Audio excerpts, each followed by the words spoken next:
Hey right guys, Truth Munchers Joe here, and today we're going to be going through everything that I watched and played in February 2020. It is March the 1st as of recording this, so 2 months in a row I've managed to do this and not slack like I actually kind of always do. Not been the busiest month. I've actually done a lot of games, more so than films this month, but I've done and then finished 3 TV seasons, which we'll go through. Like mainly I'm just kind of coming towards the end of seasons of certain things. But yeah, it's been a good month, like I say, especially for games. So we'll go through the TV shows for starters, then do films, then do games. But the first show or season that I managed to get through was obviously How to Get Away with Murder season 5. Very good season, not the strongest. I don't think How to Get Away with Murder, depending on how the final season will end, will ever be on the level of kind of what season 1 and 2 was. Those 2 seasons were incredible, but to say we are 6 seasons into the show now and they're still having seasons that are still very, very good. I gave season 5 a 3.5 out of 5. I think it was solid, and hopefully season 6 is just up there with 1 and 2. I want it to end on maybe, well, we can wish for the best season out of all of them. That would be boss, to be fair, if they managed to do that. However, one show that just continues to completely plummet was obviously Pretty Little Lies. I actually managed to finish that finally in February. It took like 2 years and a half, or 2 years and a bit. Maybe it was 2 years and a half. I don't even know. A long time either way. But we managed to finish Pretty Little Lies season 7 was obviously the final season, and yeah, that was, you guys were not lying. It got worse and worse. Pretty Little Lies seasons 1 to 3, and in some regards, I'd even say season 4 were strong. I really enjoyed those, but season 7, I think I ended up giving a 2 out of 5. Really was just bad. It had some moments in there for sure, and it was nice seeing the characters, but the way it ended was just utter garbage, and I'm kind of glad to be done with that show. And I'm kind of also glad that the spin-off got cancelled, because it means I don't have to get requests to continue the Pretty Little Lies saga, because most people have, I guess, agreed that that spin-off show, The Perfectionists, was awful as well. So thank God that's done with. Pretty Little Lies season 7 was a 2 out of 5 trash. Then 2 shows that I watched off camera continue to be 24 and House. I'm rewatching 24 at the moment, and then House I've never watched before, and I'm really enjoying House. Someone brought up that it would have been cool if I reacted to it, but there's so many episodes of that show. I can't remember how many. I think there's like 8 seasons overall. So reacting to it was just never going to happen because it's just such a long show. And honestly, I don't get that many requests for it anyway. But House Season 2, I felt like it improved on a lot of things Season 1 did right anyway. I gave Season 1 a 4 out of 5, I think. And Season 2, I'd still stick to it being a 4 out of 5. I'd say it was a little bit better than Season 1, but they're basically the kind of same thing. Every episode's a different case, and House as a character is incredible. They have a great cast in that show, which really kind of holds it together. So season 2 is the same rating as season 1, but I still think it was marginally a little bit better. Start season 3 as well as of recording this, so we'll see how that kind of goes in the next video we do. And then 24, of course, finished season 2. I actually have the box set of this one. Not on Blu-ray though. Still, I'm still salty that 24 just doesn't have a Blu-ray set for all the older seasons. But season 2, rewatching. I actually think I prefer season 1. Season 1 I gave a 4.5 out of 5 for. Season 2 I'd still say is a 4 out of 5. There are some episodes in the middle that are kind of a little bit slow in story arcs that do slow down the pacing a little bit. But Jack Bauer as a character is incredible. I find the political drama in this season better than season 1, so like with David Palmer. But if you haven't checked out 24, such a great show. And I'm just, again, started season 3 of that recently. And season 3 I think is better than those 2 seasons, but I'll see if like rewatching it I still think that, because I'm only a couple episodes in. But yeah, definitely check out those shows. Film wise, only managed to do 4 films this month. I'm always trash with films, so am I kidding? Like I don't watch films for days, and then I'll watch like 3 or 4 in one day, and then it's like, then I'll leave it for ages and do 3 or 4. But this month I've just been bad. But we've had, I think, 2 very solid films I've watched this month. The first one I reacted to was To All the Boys I've Loved Before 2. And I think when I watched it, I gave it a 3 out of 5. And then upon thinking about it, I took it down to a 2.5. It was so by the books. Like, thinking about it, it was such an easy film. There was nothing really special about it. The first one, as I said in the reaction, I felt like was such a surprise that I liked about it, whereas this one just played it extremely safe. The stakes were not that high at all, and I just found the main character to kind of be a bit frustrating. So it was fine. I still gave it a 2.5. Like I said, it was like a meh film, and I'm sure they'll do a third. So hopefully that one's better than the second one. But yeah, that was kind of disappointing to say the least. Then I finally got around to seeing the film Parasite. Dude, I went in obviously knowing the hype of Parasite. A lot of people kind of went in early on before the real hype of the film kind of came around. But I went in knowing that it was going to be at least a good film. I think I went in knowing I was at least going to give it a 3.5, and if it was lower than that, I would have been baffled. I ended up giving it a 5 out of 5 because it was literally a masterpiece. The story, acting, cinematography, yeah, everything about it is incredible. Like I came out of the film and I was trying to think of like an actual flaw to maybe give it a 4.5, but I just couldn't do it. It was incredible from start to finish and really surprising. It's quite good that I've managed to go.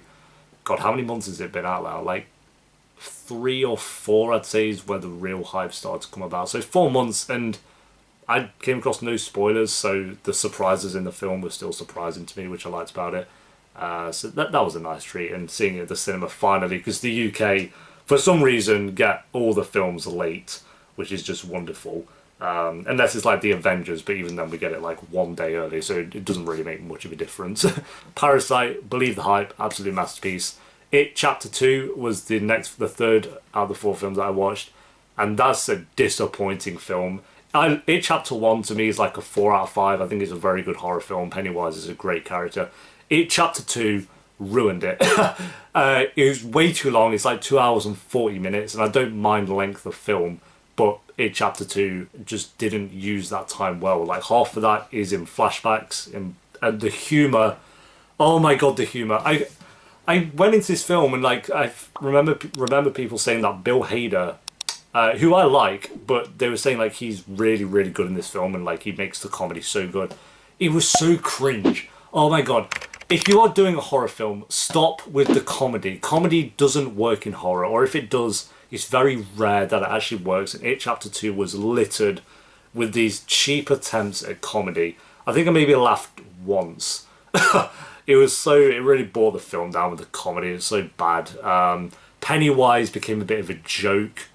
The final scene where they're like, mimic, clown, just calling him a clown and he's shitting himself. Oh my god, it was so bad. I've got a nice steelbook for it though. Like, we got the nice It Chapter 2 steelbook. So, I mean, that's cool, but the steelbook's better than the film. We'll say that. So, It Chapter 1 was solid. It Chapter 2 was not solid at all. It was actually diarrhea. So, I gave that a 2 out of 5, and that might even be being generous. There were some good scenes in there. Any good scene, though, was basically Pennywise. And the acting was good. Like, the acting was decent, so I can't say the acting was bad, because, I mean, it wasn't. So yeah, It Chapter 2, disappointing. Then the fourth and final film I watched was, a film that I'm still thinking about today. I preferred Parasite as a film, but I thought about this one more. Like, this one's been on my mind more, because I think I was more shocked and surprised by how much I love this film. But Uncut Gems by the Safdie brothers and Adam Sandler just being a boss of an actor. Incredible film. And those, like, I seen Good Time when Good Time first came out, and that I thought was amazing. I think I gave that a 4 out of 5. I could be wrong on that. This one I'd say is even better. I ended up giving this a 4.5 out of 5. The last 30 minutes, you always hear the term edge of your seat. I was literally on the edge of my seat for like 30 minutes. In the final 30 minutes, I was like, this is mad. It's so good. Adam Sandler, believe the hype of Adam Sandler. He's so good in this film. And I've not seen Punch Drunk Love, is it? Where I've heard his other really great performances from. I've not seen that. I do have the film, but I haven't seen it yet. So I've only really known Adam Sandler from like Click and Waterboy. And then you come to Uncut Gems and he's sick. Like, it's so funny. Like, he's so self-aware that if he puts his mind to a job or a role, he can absolutely boss it if he wants to. And this just really proves that. So yeah, Safdie brothers, can't wait to see what they do next. I'm on board with those two as directors. And this film, like I said, I'm not really spoiling much about these films, even though To All the Boys and It Chapter 2 is not really much to spoil. But Parasite and Uncut Gems, I think they're two films to best go in with blind. Just go in with those films. Uncut Gems is quite long. I think it's like 2 hours and a half, but it felt like an hour and a half to me. It went by so quickly. So yeah, Uncut Gems and Parasite were the two masterpiece films I watched this month. It Chapter 2 and To All the Boys 2, no. I'm really hoping that I do a better job in March. I say this every month, but if I watch less than 4 films next month, I'll delete my channel. I won't delete my channel at all, but maybe I'll stop this series, who knows. Right, on to games. As I said, I actually smashed out games this month, to be fair. I think at the end of January was when I got the platinum on Star Wars Jedi Fallen Order. And since then I've had 1, 2, 3, 4, 5 other platinums. I've got 5 platinums this month. I don't know why I've done that, but I just have. The first platinum was on Rocket League. I got loads of trophies on that when I first started playing that game, then I just went on it randomly and got the last trophy by accident, and then got the platinum for that. So Rocket League, I wouldn't really say I played that this month. I had 1 session on it and ended up getting the platinum as well. The Super Bowl was on, so that was fun. Fun night. But the second game, again, I was missing about 2 trophies on this, which was Spider-Man on PS4. Rocket League rating, I don't really rate kind of games like that, to be honest, so Rocket League we'll put to one side. But Spider-Man, I didn't play most of it this month, as I said, was only missing 2 trophies, but as a game, I'd give a 4 out of 5 to. I think it's such a fun game. Really great original story with the Spider-Man as well, and got the platinum on that as well, which is really cool. The third film was a little indie game called Dear Esther, which is basically a walking simulator. It was fine. It lasted maybe an hour. It was like an hour-long game. It was super short. I just thought I'd play it randomly. It was nice and chill. And I'd still give it a 3 out of 5 because I'm not the biggest fan of walking simulators, to be honest. But the environments of it, and I felt like the story was actually pretty cool as well. So I'd give that one a 3 out of 5, and it's very, very short. As I said, completed it in maybe even like 50 minutes or something. But I got some cool screenshots on there, so that's fun. Sayonara Wild Hearts was possibly the best game that I played this month. This is one that I actually start to finish throughout the month. But it's basically a rhythm game, I want to say, but done so well. Whoever created this game, I don't know how you say it, like the art in it, oh my god, it's wild, like literally crazy. And then the gameplay is so well done. The music is amazing. There's not much of a story to be had in there. As I said, it is a rhythm game at the end of the day, if you had to really boil it down. But it's so much more than that. I felt like when I ended it, I just kind of sat there for 5 minutes. Like, that was more like an experience than a game. It was so cool. It's a cool game, to say the least. So I gave that one a 4.5 out of 5. And managed to platinum that surprisingly as well, because I looked at the trophy list before I got into the game, and it looked like there were some really difficult trophies in there. But I managed to do it in about a week, which was surprising because I didn't think I would. I just wanted to keep playing it, so I really didn't mind, to be honest. So definitely recommend Sayonara Wild Hearts. I think you could probably get it on PS4, or I think it's on Steam as well, and it'd be really cheap. It's an indie game at the end of the day, so it's going to be cheap. Check it out, definitely good. Maybe check out some gameplay. The next game I ended up getting the platinum on was Peggle 2, one of those shitty arcade games, but that's one of the fun. It is one of those like shitty phone games, really, but Peggle's just addictive, so I managed to get the platinum on that, which was fun. And then the final game I played was Control on PS4, which I actually do have a disc for, not so much the others.